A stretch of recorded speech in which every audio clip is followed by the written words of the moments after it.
এমন কোন মায়ের বেটার বুকে ক্ষমতা আছে বলতে পারে মহরমে যাওয়া যায়? ওকে হাদিস কোরআন দিয়ে জঙ্গিপুরের মাটিতে কবর দিয়ে দেবো। যদি না বলতে পারে, কবর দিতে পারে, আমি আব্দুল করিম আমিনুল ইসলাম নই, জাতির সামনে কথাই বলবো না।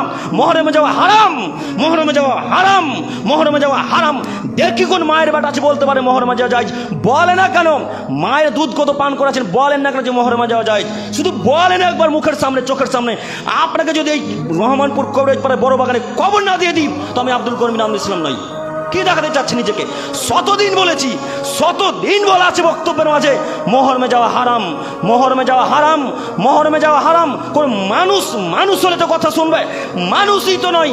আল্লাহ সুবহানাহু ওয়া তাআলার বাণী বলছেন যে যারা বুঝেও বোঝে না, অন্তর আছে বোঝে না, দেখেও দেখে না, চক্ষু আছে দেখে না, শুনেও শোনে না, কান আছে শোনে না, উলাইকা কাল আনআম, তারা পশু প্রাণীর মতো, তারা গরু ছাগলের মতো, তারা কুকুর শিকারের মতো, তারা শুয়ারের মতো, বালহুম আজাল, তার চেয়েও খারাপ।